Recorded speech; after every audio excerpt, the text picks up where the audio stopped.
What if the biggest enemy in your life isn't out there, but inside your own mind? Every day, without realizing it, you are being controlled by a voice, a quiet, persistent whisper that tells you you're not good enough, not ready, not capable. It replays your failures, magnifies your fears, and keeps you trapped in cycles you don't even question anymore. And the most dangerous part? You believe it.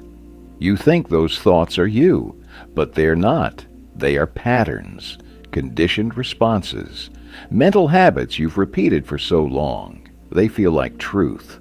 But what if you could break free? What if you could silence that voice? Or better yet, take control of it? Welcome to Stoic Hypnosis, where you master your mind, or it masters you. In this video, you'll learn how to eliminate negative thinking and take back control of your mind before it controls the rest of your life. Now, let's get started. Method 1. Separate yourself from your thoughts. The first mistake most people make is believing every thought they have. They say, "I'm not good enough. I'll fail. I can't do this." And they accept it as truth. But here's the reality. Not every thought is real, and not every thought deserves your attention. Stoic philosophy teaches a powerful idea.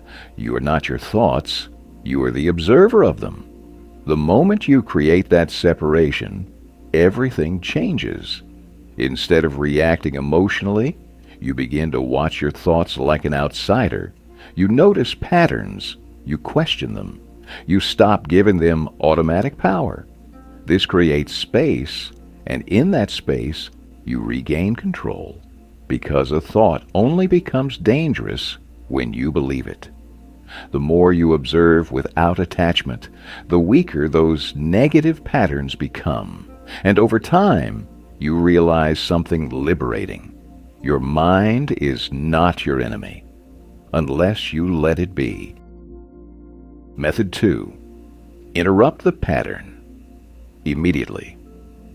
Negative thoughts don't appear randomly. They follow patterns. The same triggers, the same reactions, the same emotional loops. And most people let these patterns run automatically, like a script they've memorized. But the key to breaking them is interruption. The moment you catch a negative thought forming, you must act immediately. Not later, not after it grows stronger, right then. This can be as simple as shifting your focus, changing your environment, taking a deep breath, or physically moving your body. Why? Because your brain cannot hold two strong signals at once. When you interrupt the pattern, you break its momentum. And without momentum, it loses power.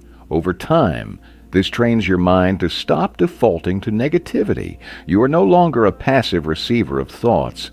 You become an active controller. And that shift is where true mental strength begins. Method 3. Replace, don't just remove. Most people try to delete negative thoughts, but that rarely works.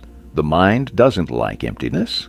If you remove a thought without replacing it, another one will take its place. Often worse. That's why the real strategy is substitution.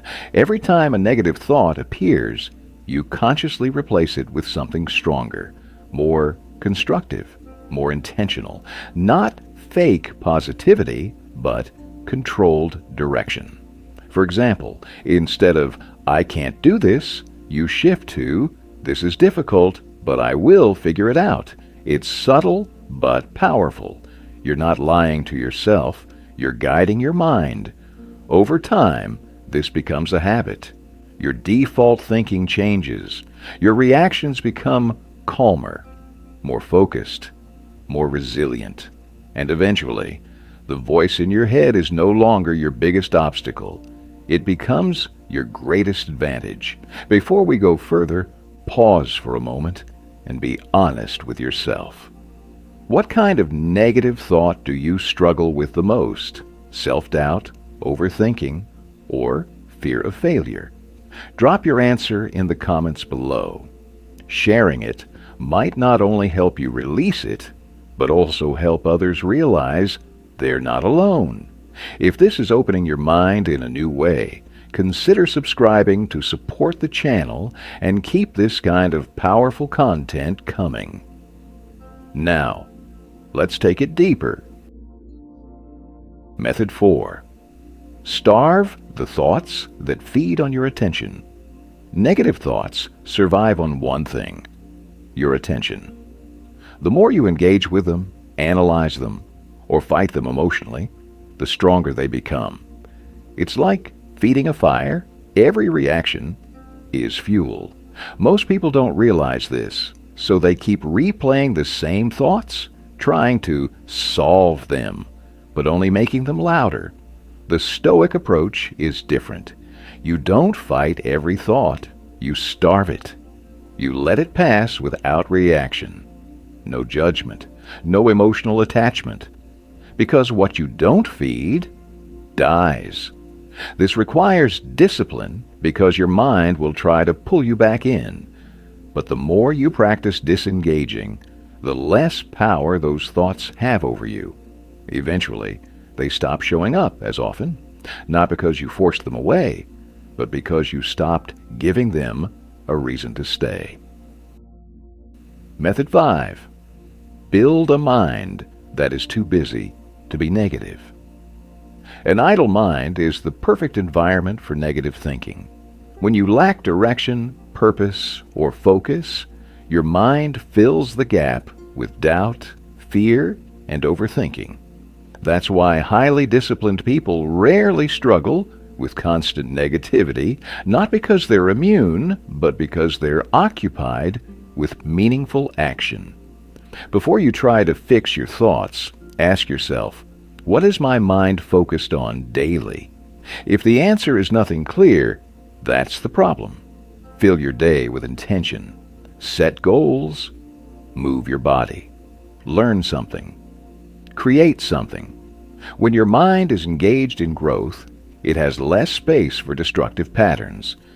You don't eliminate negativity by force, you replace it with purpose. And purpose is one of the most powerful forms of mental protection. Method 6. Control what you consume. Your thoughts are not created in isolation. They are influenced by what you see, hear, and experience every day. Social media, news, conversations, environments, all of it shapes your mental state. If you constantly consume negativity, comparison, or fear-driven content, your mind will reflect that. Before 50, most people never question this. They allow anything into their awareness. But if you want control over your mind, you must control your inputs. Be selective. Protect your attention. Choose content that strengthens you, not weakens you. Surround yourself with ideas that elevate your thinking. Because your mind is like soil. Whatever you plant, it will grow.